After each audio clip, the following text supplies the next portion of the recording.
There are a lot of things that go into making a hit song. Artists, producers, and engineers spend years perfecting their craft with the dream of one day making a huge hit. But sometimes it can just be a matter of timing and luck. When this is the case, the same success can be hard to replicate, and victims of this scenario are referred to as one-hit wonders. In this video, we're going to be having a look back at some of the biggest one-hit wonders from the world of hip-hop.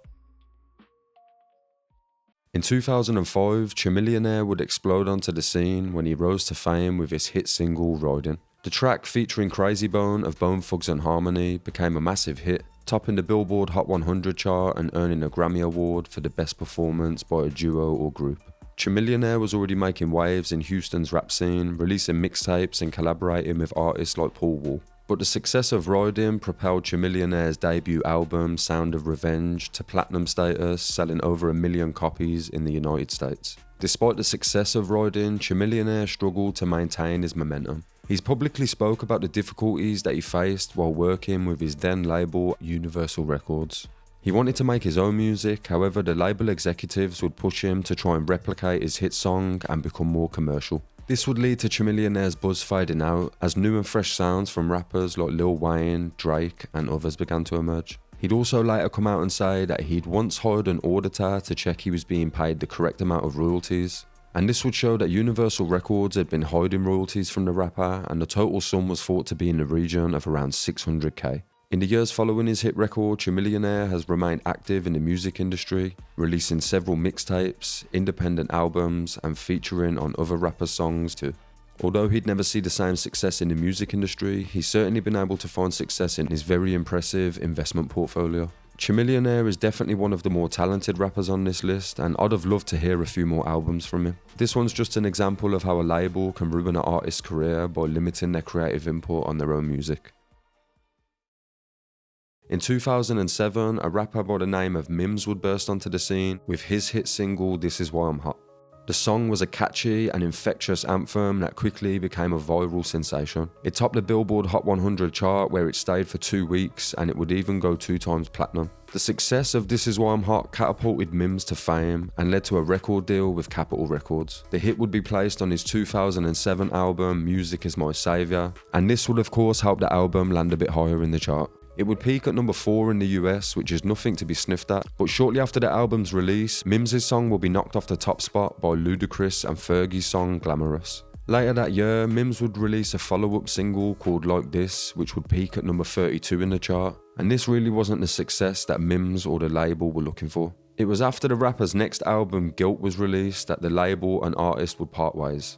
Guilt was released in 2009 and failed to cause anywhere near as much noise as his earlier released Music Is My Savior. Calling the partnership with Capitol a relationship that he just had to sever, he says that aside from blocking some of his creative ideas, the label would start acting up when it was time to pay the New York rapper his royalties. Mims said, "We made a good amount of money from 07 to 08. The problem was when it was time to pay that money up, my situation with Capitol was, and still in many cases is, a joint venture deal. Which means that after all the expenses are paid, you're supposed to split the profits 50-50 with the company. What these companies like to do is to inflate expenses, and they like to take away a lot of different money. Quite simply, it's like stealing money from somebody. They paid us pennies." Mims would continue to collaborate in the following years with some notable songs with Barrington Levy, Snoop Dogg and Jason Derulo. But 2012 would be the year that Mims would shift his focus to the tech world, where he and partner DJ Blackout would release their state-of-the-art mobile recording app Recordgram. The pair were winning awards for this app, and I just think it's sick seeing artists get out their deals with enough money to start something else up.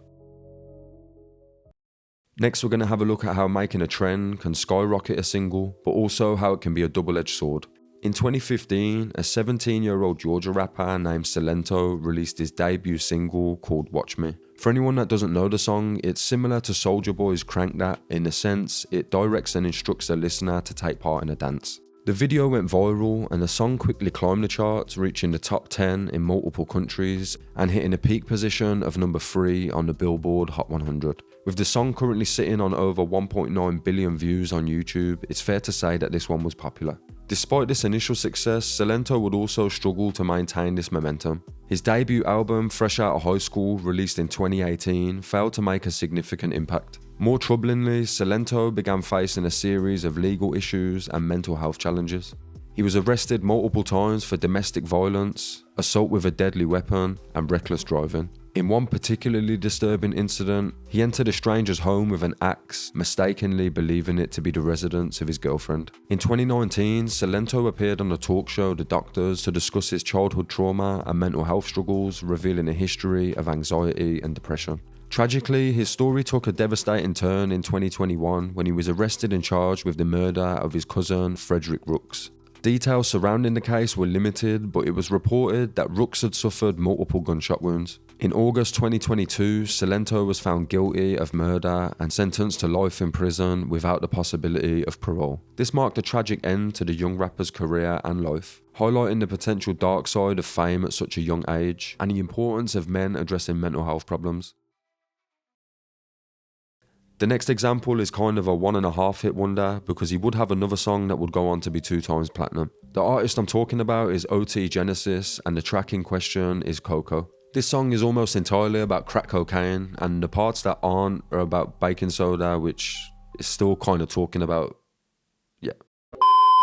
Anyway, OT Genesis loves this illicit white substance so much that he would write an entire song about his feelings towards it. I mean, we're talking bars like, I'm in love with the cocoa, I got it for the Lolo, and baking soda, I got baking soda. I've dabbled in a bit of songwriting myself, and I can honestly say that I've never came up with anything like this. Like seriously though, I've never had a song about Class A's peak at number 20 on the Billboard chart. That's higher than Whitney Houston in 1996. Now, while the last entry had the dance and trend to sort of push it along, this one had a bit of a meme factor. Like, I remember when I first got shown it, and it was more being shown to me as a joke rather than a serious song. However, the production on Coco was absolutely nuts, and the flow of the hook and verses was very catchy, so I'm not surprised it did so well. The song would end up going platinum, and like I said earlier, this would be a success that OT would replicate with Cut It just a year later. Following this, OT Genesis would continue to release trap and hip hop music, but also started to experiment with different styles. None of this would gain as much traction as Coco or even Cut It, but OT was still collaborating with huge names like Chris Brown and Young Dolph. He continued to tour and play festivals, and even featured on Lil Wayne's album Funeral as recently as 2020. While OT Genesis may never replicate the success of Coco, he'll always have a place in hip-hop history as the man who made people of all backgrounds fall in love with it. Now, this video was getting a bit long, but it was kind of annoying me having only 4 entries on the list. Then I remembered the next one hit wonder from the Loonies featuring Michael Marshall, and now I got 5 on it. Got him! Released in 1995 as a part of the duo's debut album, the track's title had a very powerful message. So what exactly does it mean to have 5 on it? Well, in short, it means to have contributed $5 to a bag of weed and then taken your share. Nonetheless, the Loonies had a hit on their hands. Although the track wouldn't hit number 1 on any US charts, it did go platinum in only 5 months. During this time, it would peak at number 4 on the Hip Hop Hot 100 chart and number 8 on the overall Hot 100 chart. This was likely due to its catchy hook and eerie melody, which was built around the sample from Club Nouveau's Why'd You Treat Me So Bad. This track, like most of the others on the list, would help secure platinum status on the Operation Stacola album. The pair followed their debut album up with Lunatic Music, which did get certified gold, but the decline was shown in their next album, Silver and Black, which failed to even get onto the Billboard Top 200. Beyond music, they pursued individual ventures. In fact, Yukmouth has had a surprisingly diverse career. He's appeared in films like the 1996 Original Gangsters and the 2002 film Warrior. Numbskull, while maintaining a lower profile, has remained dedicated to his music. He even reunited with Yukmouth in 2015 for the album High Times. If you enjoyed this one, then make sure to slap 5 on the like button before you leave, and then slap another 5 on the subscribe button if you're new around here. I'll just leave a couple of videos in the corners of the screen in case you're looking for anything else to watch. Thank you all for watching, and I'll hopefully catch you in the next one.